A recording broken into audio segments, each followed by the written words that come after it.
So finally ये freelance visa की third video है। तो हम ये अज्यूम करके चलते हैं कि आपको फ्रीलांस वीज़ा का प्रोसेस समझ आ गया, प्रोस एंड कॉन्स समझ आ गए और फाइनली मुबारक हो, आपका वीज़ा आ चुका है। वीज़ा प्रोटेक्टर आपने करवा लिया, अब आपने टिकट करवा के यूएई में लैंड होना है। अब यूएई आकर आपने कौन-कौन से इनिशियल टास्क करने हैं, हम उन पे एक हल्की सी बल्कि डिटेल नज़र डालते हैं। तो ये देखिए ज़रा। तो मैंने इनको कुछ स्टेप्स में डिवाइड किया हुआ है, 6, 7, 8, 9, 10 और ये 17 तक चलते हैं। आप इसमें शायद मजीद भी ऐड कर सकते हैं, लेकिन मेरे मुताबिक ये कुछ मेन स्टेप्स हैं जो आपको पता होना चाहिए। तो उनमें सबसे पहला देखें, जब आप यूएई आ गए हैं, आपका सबसे पहले होगा मेडिकल। कुछ लोगों को ये लगता है कि मेडिकल पाकिस्तान में होता है, लेकिन आई थिंक शायद पहले होता हो, लेकिन अब ये पॉलिसी है कि आपका जो मेडिकल होगा वर्क वीज़ा के लिए, किसी भी वीज़ा के लिए, वो अब यूएई के अंदर होगा, वो आपका पाकिस्तान में नहीं होगा, जिस तरह शायद कतर के लिए होता है। तो अब मेडिकल में कुछ चीज़ें इंपॉर्टेंट बातें याद रखें। जो उसकी एक बेसिक कॉस्ट आती है, वो 250, 300, 350, 400 इस रेंज में आती है। क्यों?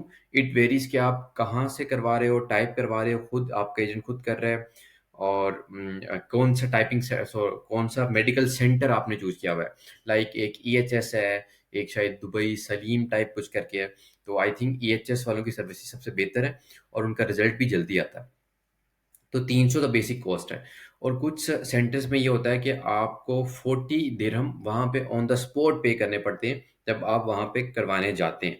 तो कभी ये एजेंट करते हैं और कभी आपको खुद भी ये करने पड़ जाते हैं। तो इट वेरीज कि आपकी अपने एजेंट के साथ क्या डील हुई हुई है।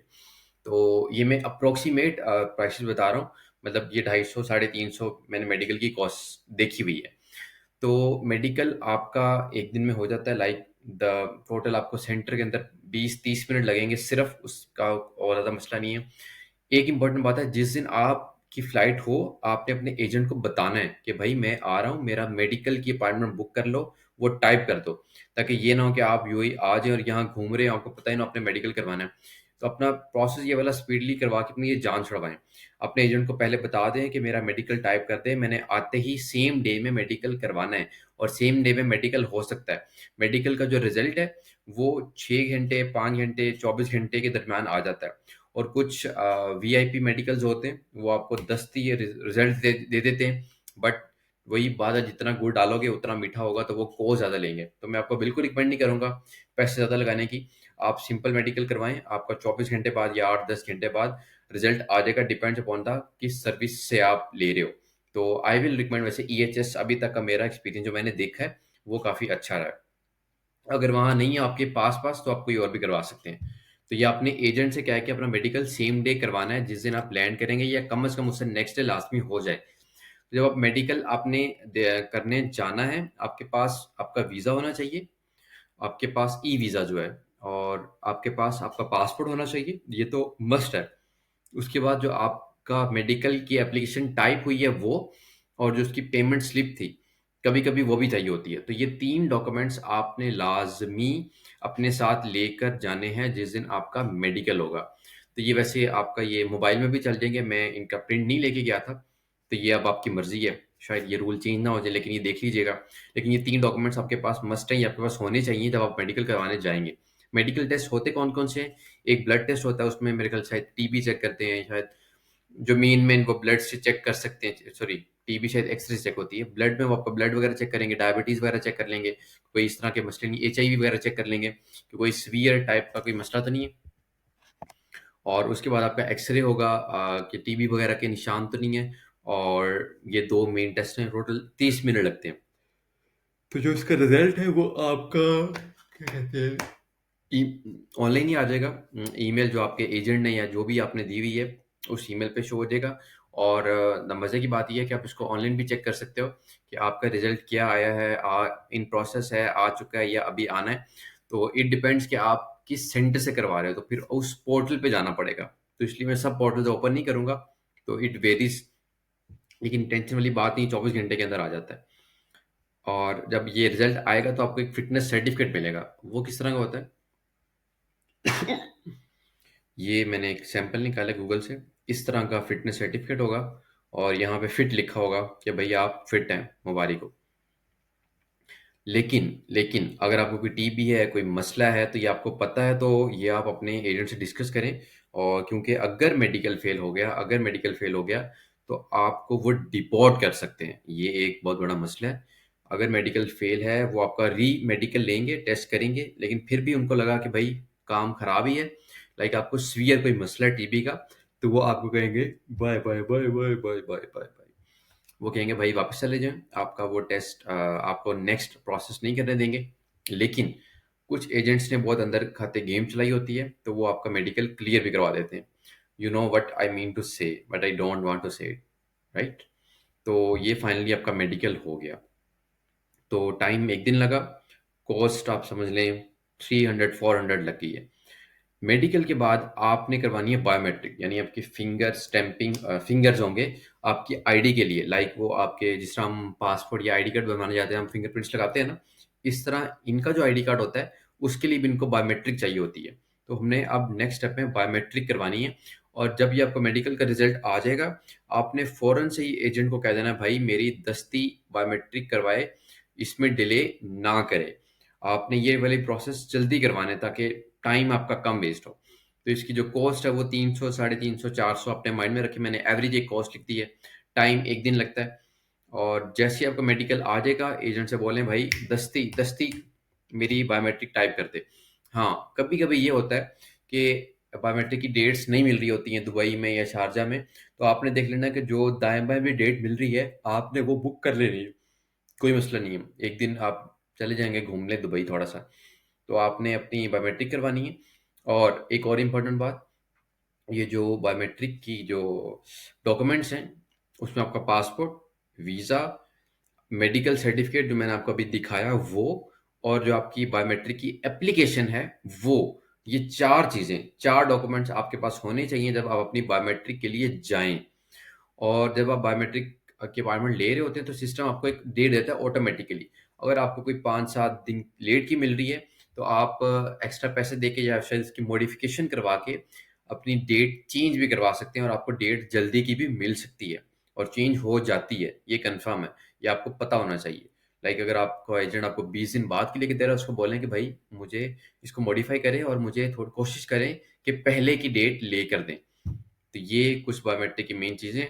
और बायोमेट्रिक जिस दिन आप जाएंगे, वो आपका तकरीबन 10 मिनट का टाइम लगेगा ऑफिस में। वो आपके ये पूरे हाथों के ऊपर नीचे दाएं बाएं उंगलियों के अंदर आपके फिंगरप्रिंट्स लेंगे, दोनों हाथों के, आपसे साइन करवाएंगे और आपसे कहेंगे बाय बाय, अब आप जा सकते हैं खल्लास। तो ये आपका बायोमेट्रिक का स्टेप यहाँ पे कंप्लीट हो जाएगा। अब बायोमेट्रिक जब आप होगी, अब आपकी तरफ से यहाँ तक के काम खत्म। अब नेक्स्ट काम हो जाएगा स्टार्ट आपके एजेंट का। अब जो स्टेप नंबर 8 है, वो the one of the most important step है। और ये आपने सोच के भी डिले नहीं करना, इसके बारे में परेशान होना है। Visa stamping, residence visa, visa sticker, pink visa, इसके डिफरेंट नाम्स लोग बोलते हैं, लेकिन वीज़ा स्टैंपिंग मैं इसको बोलता हूँ। ये आपका बहुत ज़रूरी है। ये बेसिकली आपका असल वीज़ा अब आया है। जो आपको पहले मिला था वो आपका एंट्री परमिट था, ई वीज़ा था। जिस तरह असल जो पासपोर्ट के ऊपर ठप्पा लगता है, ये वो वाला वीज़ा है। लेकिन अब यूए की गवर्नमेंट आपका पासपोर्ट के ऊपर स्टिकर नहीं लगाती, वो आपको ये ऑनलाइन वीज़ा देती है। तो ये आपको जाके करवाना पड़ता है अमर सेंटर वगैरह से। तो इसकी कॉस्ट कमो बेश 500 दिरहम होती है। और ये काम सिर्फ और सिर्फ 25-30 मिनट का है। कब? जब आपका मेडिकल और बायोमेट्रिक ये दोनों चीज़ें हो जाती हैं, तब ये आपका रेजिडेंस वीज़ा अप्लाई हो सकता है। उस बायोमेट्रिक के बगैर ये अप्लाई नहीं कर सकते आप। तो आपका 500 दिरहम की मेडिकल और बायोमेट्रिक के बगैर आप अप्लाई नहीं कर सकते। और ये तब तक नहीं वीज़ा स्टैम्प होगा जब तक आपका स्टेटस चेंज होकर आप यूए के अंदर नहीं आ जाएंगे। लाइक पाकिस्तान से आपको ये नहीं मिल सकता। 30 मिनट का काम है। जिस दिन बायोमेट्रिक है, या आप सेम डे उसी दिन भी करवा सकते हैं। और एजेंट से बोलें मुझे उसी दिन करवा दें। उसकी वजह क्या है कि जो डेट आपके इस वीज़ा स्टैम्प पे लिखी होगी, वही डेट आपकी एमिरेट्स आईडी पे लिखी होगी। और उसी डेट से आपका एक तरह से ऑफिशियल स्टे काउंट होगा। अगर आप किसी एम्बेसी के लिए अप्लाई कर रहे हैं, या आपको कोई डेट्स चाहिए या कोई स्टे चाहिए, तो वो आपके एमिरेट्स आईडी के अकॉर्डिंग होगा। और एमिरेट्स आईडी पे अकॉर्डिंग पे डेट वो होगी जो आपकी इस रेजिडेंस वीज़ा के ऊपर डेट होगी। तो इसका जल्दी होना बहुत ज़रूरी है, डिले बिल्कुल नहीं करवाना। और जब तक ये नहीं होगा, आपका वहाँ पे कोई लीगल स्टेटस नहीं है, लाइक आपके पास कोई वीज़ा नहीं है, तो ये आपने जल्दी करवाना है, इसको लाइट नहीं लेना। और ये ऑनलाइन हो जाता है, ऑनलाइन पेपर होता है, आपको मतलब कोई फिजिकल पेपर नहीं मिलेगा, पिंक कलर का होता है। और मैं आपको दिखाता भी हूँ, ये देखिए, ये इस तरह का होगा, इसके ऊपर रेजिडेंस लिखा होगा, आपकी पिक्चर होगी, और ये आपकी डेट होगी, एक्सपायरी डेट होगी। तो ये इस तरह की एक पिक्चर होगी, तो ये आप देख सकते हैं एज अ सैंपल। और उसके बाद ये तभी होगा जब वो मैंने बातें बता दी हैं सारी। और ये एजेंट्स को डिले करते हैं, कंफर्म करते हैं, और ये अक्सर कुछ करवाते नहीं हैं, आपको बहुत तंग करेंगे, कहेंगे फलां हो गया है, ये हो गया है। उसके रीजंस है कि या तो उनकी कंपनी ब्लॉक हो जाती है, या कोई मिसिंग लोकल की आईडी नहीं होती, क्योंकि हमने फर्स्ट वीडियो में पढ़ा था कि इसमें लोकल का स्पॉन्सर होना ज़रूरी है, मेन लैंड का जो वीज़ा होता है, क्योंकि हम ये मेन लैंड की बातें पढ़ रहे हैं सारी। तो या उनके पास पैसे नहीं होते, या वो खुद तंग कर चाह रहे होते हैं, डिले करना चाह रहे होते हैं, तो ये आपने जल्दी करवाना है। और जिस दिन आपकी बायोमेट्रिक है, कोशिश करें उसी दिन हो जाए, नहीं तो नेक्स्ट डे तो लाजमी हो। ये कोई लंबा चौड़ा काम नहीं है, सिर्फ सेंटर में जाना है, आपके डॉक्यूमेंट्स दिखाने हैं, आपका एजेंट दिखाएगा, और वो आपसे फी लेंगे और आपको वीज़ा स्टैम्प कर देंगे। क्यों? जब तक आपका वीज़ा स्टैम्प नहीं होगा, आपकी आईडी, एमिरेट्स आईडी नहीं आएगी। आप यूएई से बाहर नहीं जा सकते, आपको जाना भी नहीं चाहिए जब तक आपका ये वाला 8 स्टेप नहीं होगा। मैं कितने फोकस या कितने फोर्सफुली ये कहना चाह रहा हूँ, आप समझ रहे होंगे। तो ये आपका काम हो गया। उसके बाद जब आपका रेजिडेंस वीज़ा हो जाएगा, तो आपकी जब वीज़ा स्टैंपिंग हो जाएगी, सॉरी, तो आपकी 3 दिन के अंदर जो हार्ड आईडी होती है, एमिरेट्स आईडी, या जो रेजिडेंस कार्ड होता है प्रॉपर फिजिकल, वो आपको डिलीवर हो जाएगा, जो आपने एड्रेस दिया हुआ है। वो किस तरह की होती है? ये मैंने एमिरेट्स आईडी सर्च की है, तो ये देखें, ये सारी तस्वीरें आप जो देख रहे हैं, ये आपकी एमिरेट्स आईडीज़ हैं। तो ये जो आपको अच्छी लग रही है, तो आप देख सकते हैं कि सैंपल किस तरह से हो सकता है। तो और ये 2-3 दिन के अंदर आपकी आईडी आपको मिल जाएगी, फिजिकल हार्ड फॉर्म में। और ये मोस्ट प्रोबेबली आपके एजेंट के एड्रेस पे आएगी, तो आप उससे ले सकते हैं। अब 9 स्टेप तक आपका मेन काम हो गया है। अब आप ऑफिशियल रेजिडेंट हैं, आपके पास एक कार्ड आ गया है, अब आप लीगली वहाँ पे रह सकते हैं, कोई मसले वाली बात नहीं है, टेंशन लेने वाली बात नहीं है। लेकिन अब ये कुछ मज़ीद स्टेप्स हैं, 10, 11, 12, 13, 14, 16, ये स्टेप्स आपके ना भी हों, कोई मसला नहीं है, सिवाय ये एक 11 और 12 आपने लाजमी करवाना है, तो मसला नहीं है। लाइक मैं अपनी बात करूं, तो मैंने 9 के बाद 11 और 12 किया, उसके बाद मैंने कुछ भी नहीं किया। तो इट वेरीज कि आपका गोल क्या है, आप यूएई में करने क्या आ रहे हैं, आपके क्या इरादे हैं, आपको किस पर्पज़ के लिए क्या क्या चाहिए, आपका स्टेटस क्या है। तो it varies from person to person कि उसको वो चीज़ चाहिए या नहीं चाहिए। तो आपने ऐसे एजेंट का सर नहीं खाना, और ना ही खुद टेंशन लेनी है कि यार मैंने ये भी करना है, ये भी करना है। जब आपको वो चाहिए नहीं, तो आप क्यों टेंशन ले रहे हो? लाइक मैंने अपना बैंक अकाउंट ओपन नहीं करवाया क्योंकि मुझे चाहिए नहीं था। तो मुझे अपनी सैलरी डिपॉजिट नहीं करवानी, तो मैंने डब्ल्यूपीएस नहीं करवाया। तो ये इट वेरीज कि आपका पर्पज़ क्या है। तो ये उसके अकॉर्डिंग आपने ये काम करना है। ये सुन लें, समझ लें, ताकि आपको पता हो कि आपका आपके पास ये होना चाहिए या नहीं होना चाहिए, आपने ये करवाना है या नहीं करवाना। और ये सारे काम आपके एजेंट के थ्रू ही होंगे, और कुछ आप काम खुद भी कर सकते हैं। तो ये हम वन बाय वन करके देखते हैं, स्टेप नंबर 10 से। तो स्टेप नंबर 10 में हमारे पास सबसे पहले है कि आपने कुछ इंपॉर्टेंट ऐप्स डाउनलोड कर लेनी है, यूएई पास, मोहरे, और यूएई आईसीपी। इसका फ़ायदा ये होगा कि आपके पास डिफरेंट डिटेल्स आ जाएंगी, आपके सारे जो डॉक्यूमेंट्स हैं वो इन ऐप्स के अंदर होंगे, आपके फाइन्स और सब कुछ ये इन सब के अंदर मौजूद होंगे। ये मैंने बहुत ज़्यादा यूज़ नहीं की थी, क्योंकि मैं ज़्यादा स्टे नहीं किया था, लेकिन ये कहीं ना कहीं ना आपको फ़ायदा देंगी। तो ये आपने इनका थोड़े से एक्सपेरिमेंट ज़रूर करने हैं इस पर। और उसके बाद हम चलते हैं, yes, unemployment insurance.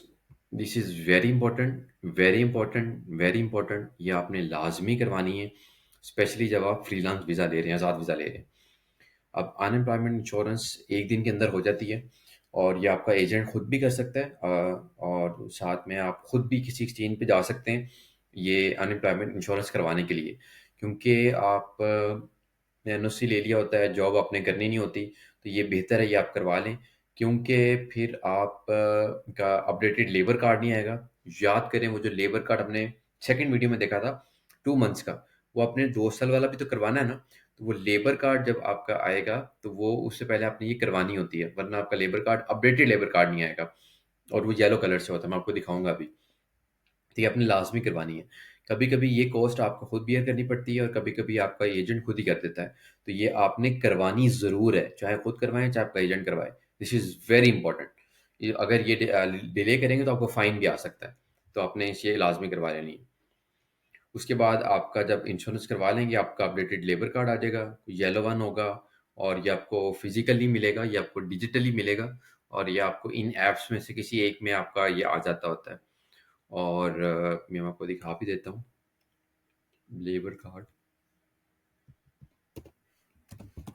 Labour card UAE कुछ भी ऐसे लिखेंगे तो आप ये देखें, ये सारे आपके पास लेबर कार्ड्स आ गए।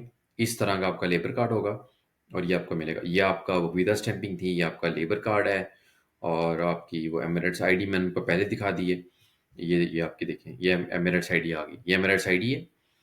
ये आपका लेबर कार्ड है और ये आपकी वीज़ा स्टैंपिंग है। ये तीनों डॉक्यूमेंट्स आपके बहुत ज़रूरी हैं। तो आपका अपडेटेड लेबर कार्ड आ गया है, तो ये आपका स्टेप हो गया कंप्लीट।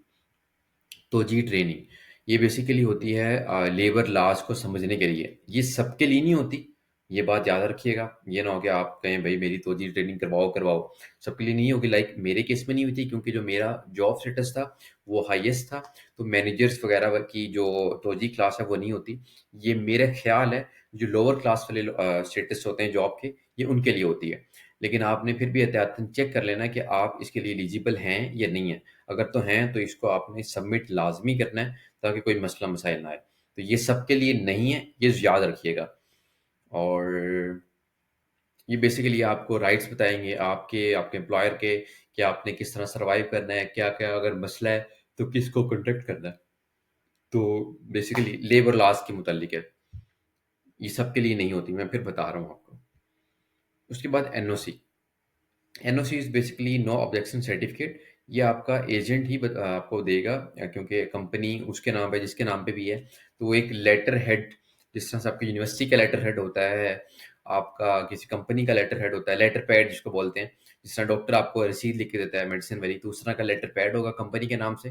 तो वो आपको नो ऑब्जेक्शन सर्टिफिकेट देगा कि भाई ये बंदा, इसका ये पासवर्ड नंबर है, ये जॉब है, मेरी तरफ से आज़ाद है, अस्सलाम वालेकुम, ये कहीं भी जाके आप काम कर सकता है, मुझे कोई मसला नहीं है। तो ये एक फॉर्मेलिटी है बेसिकली, लेकिन ये पेपर वर्क ज़रूरी होता है अगर आपको चाहिए। लाइक मुझे नहीं चाहिए था तो मैंने नहीं लिया, लेकिन अगर आपको किसी और कंपनी में अप्लाई करना है और वो मांग रहे हैं, तो उस केस में आप अपने एजेंट से डिमांड करके ये ले सकते हैं। लेकिन आपको पता होना चाहिए कि ये भी चाहिए होता है अगर आपको चाहिए, डिपेंड्स अपॉन योर गोल।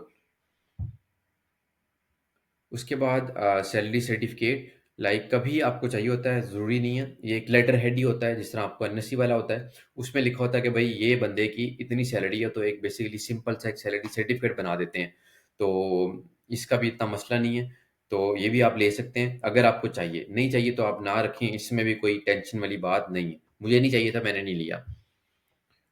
उसके बाद आपने अपना बैंक अकाउंट ओपन करना है। और कोई भी आप बैंक अकाउंट ओपन कर सकते हैं जो आपको पसंद है। लाइक उसकी सर्विसेज देख लें, एटीएम देख लें, और फिर है या ये वो देख लें। इसके अलावा उम, मुझे वैसे एनबीडी पसंद आया था, तो आप देख लीजिएगा, रिव्यूज़ देख लें या वो टैक्सेस देख लें। क्योंकि अक्सर कहते हैं कि आपका इतने पैसे मेंटेन होने चाहिए वरना टैक्स लगेगा। तो ये आप बैंक अकाउंट ओपन कर सकते हैं, ऑनलाइन भी कर सकते हैं और फिजिकल वहाँ जाके भी कर सकते हैं। फिजिकल करेंगे तो आपको डॉक्यूमेंट चाहिए होंगे, पासपोर्ट, आपका वो ऑफर लेटर, आपका सैलरी सर्टिफिकेट, इस तरह की चीज़ें। वहाँ पे एनओसी ना ले जाइएगा। वो कहेंगे भैया आप तो कंपनी छोड़ रहे हैं, आप क्यों इस कंपनी के लिए अपना अकाउंट खुलवा रहे हैं। तो ये सीन है। तो बैंक अकाउंट आप ओपन करवाएं, मज़े करें। अगर आपको चाहिए, मुझे नहीं चाहिए था, मैंने नहीं ओपन करवाया। ये आप खुद ओपन कर सकते हैं ऑनलाइन, कोई इसमें रॉकेट साइंस नहीं है कि आप परेशान हो रहे हो। उसके बाद सबसे मज़े की जो चीज़ लगी थी मुझे, W P S stand for होता है वेज प्रोटेक्शन सिस्टम मेरा ख्याल। लेकिन हम फिर भी आपके लिए चेक कर लेते हैं। ओए होए, यूएई।